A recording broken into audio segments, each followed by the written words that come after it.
Okay, this is my project on hair.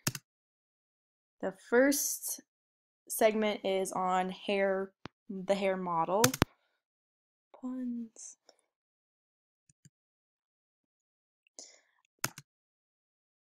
So the first layer is the epidermis, and that is the tough protective outer layer. Then there's a sebaceous gland which secretes oil into the hair follicles to lubricate the skin and the hair. Sweat glands, which has a coil and tubular structure, and that secretes sweat. And then the papilla, however you pronounce that, is a knob-like structure at the end of the follicle. And then there's a capillary, which is a narrow tube with a very small internal diameter, and that kind of just sends blood to the hair follicle to keep it alive. And that's the model. The only thing not labeled on here is the papilla, which is just that little dip at the end of the hair follicle, um, the indentation. And the next part is hair and its involvement in investigations. That it helps to identify an assailant or an attacker, used to determine race and or sex, and possibly DNA to determine the individual. And the hair is mainly collected at 2 points in the investigation, which is the scene, and the autopsy. So basically, they'll go through and they will swipe for hair at the scene, whether it be on the victim's body or surrounding the victim's body, in the surrounding areas in the location where the body is found, and then the coroner or the medical examiner will look for hair evidence at the autopsy, whether that be inside the body or in a closer area where no one else would have looked. And much of the time today is spent trying to decipher between pubic and head hairs because they vary so much from person to person. So the FBI and all of their analysis people spend much time in their labs looking at the difference and trying to differentiate between the two different kinds of hair because they are so difficult to pinpoint, considering each person has a different characteristic. And then this one is, it was the break they've been waiting for, prints left behind at the scene of the crime. Next part is 3 stages of life of the hair.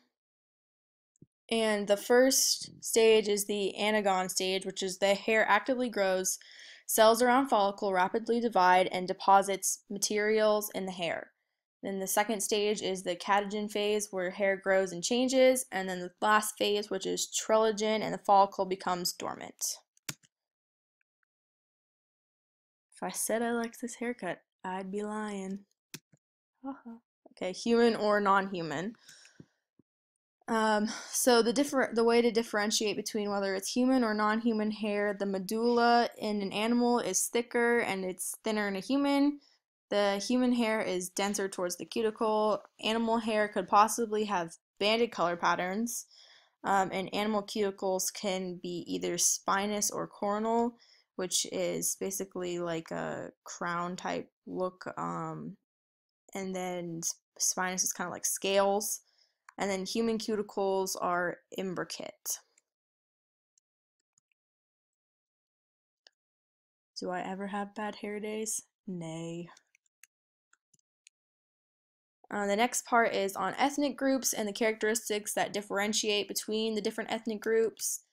Mongoloid ethnic group characteristics, it's usually coarse, straight, and it has a coarse and straight and has circular cross section, and it's wider in diameter than Caucasoid and Negroid.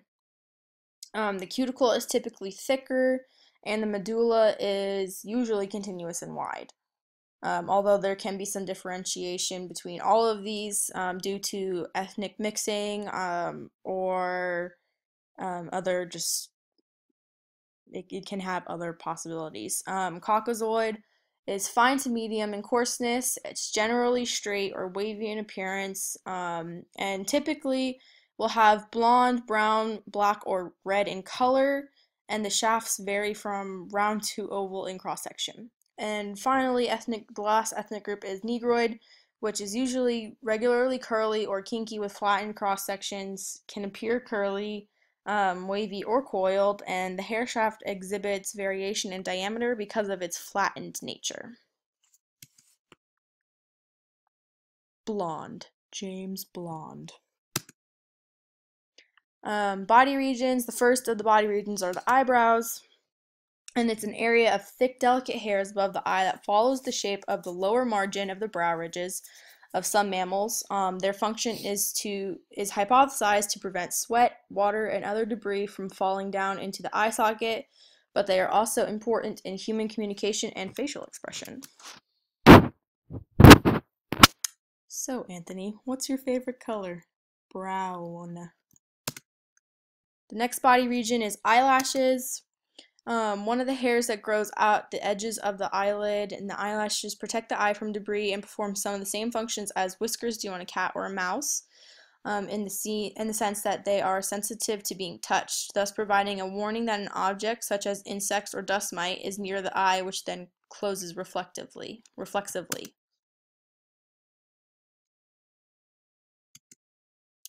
Next body region is mustache, and it's facial hair on the upper lip. The first facial hair to appear tends to grow at the corners of the upper lip at ages 11 to 15. It then spreads to form a mustache over the entire upper lip at ages 16 to 17. And this is followed by the appearance of hair on the upper part of the cheeks and the area under the lower lip at ages 16 to 18. It eventually spreads to the sides and lower border of the chin and the rest of the lower face to form a full beard at ages 17 to 21.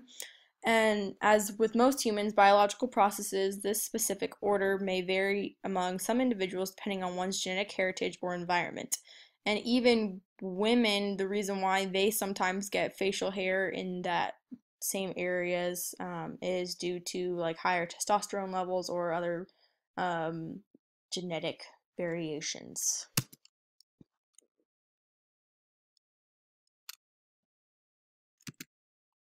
The next body region is beards. And that's a collection of hair that grows on the chin, upper lip, cheeks, or neck of humans and some non-human animals. In humans, usually only pubescent or adult males are able to grow. Oh no. Crap. There we go. Ah!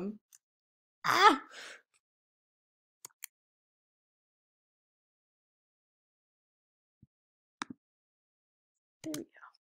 Okay. Adult males are able to grow beards. However, women with hirsutism, a hormonal condition of excessive hairiness, may develop a beard. Biologists characterize beards as a secondary sexual characteristics because they are unique to one sex yet do not play a direct role in reproduction. Beard growth rate is also genetic, so beard growth is linked to stimulation of hair follicles in the area by dihydrotestosterone, which continues to affect beard growth after puberty, and various hormones stimulate hair follicles from different areas. Your beard is so stupid, it sits on the TV and watches the couch. The next body region is underarm hair, and also known as axillary hair, normally starts to appear at the beginning of puberty with growth usually completed by the end of the teenage years, and this evolutionary significance of human underarm hair is still debated. It may naturally wick sweat or other moisture away from the skin, adding ventilation. Colonization by odor-producing bacteria is thereby transferred away from the skin. It's actually become a trend or a fad in some mainly European countries, but also countries or states within the US where feminism is very prominent to dye underarm hair. As of 2015, that is a new trend. So there's that. And one of the last few regions is pubic, and it's in frontal genital areas of adolescent and adult humans, located on and around the sex organs, the crotch, and sometimes at the top of the inside of the thighs, in the pubic region around the pubis bone. Although fine vellus hair is present in the area in childhood, pubic hair is considered to be heavier, longer, and coarser hair that develops during puberty as an effect of the rising levels of androgens, and pubic hair is therefore part of the androgenic hair or body hair and is a secondary sex characteristic. Body hair. is a protein filament that grows from follicles around in the dermis or skin. Hair is one of the defining characteristics of mammals, and the human body, apart from areas of glabreous skin, is covered in follicles which produce thick, terminal, and fine vellus hair, serving specific purposes, mainly warmth and protection. And the last body region is head hair, which is just the longest hair on the body.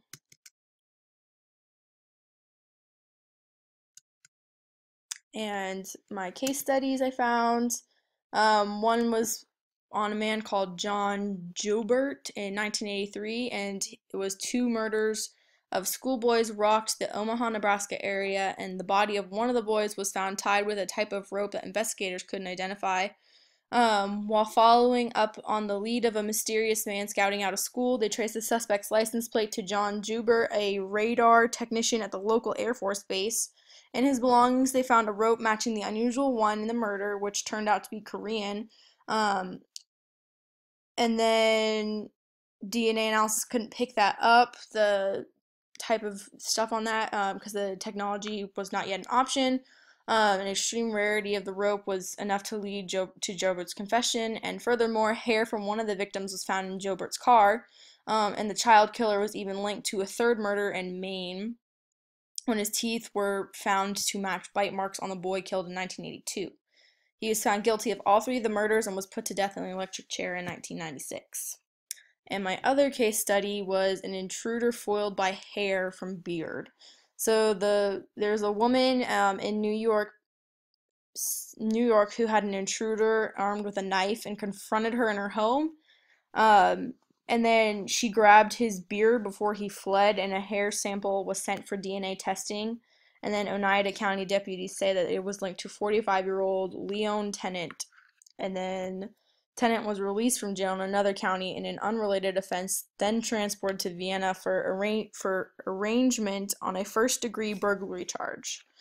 Um, and that is the end of my hair presentation.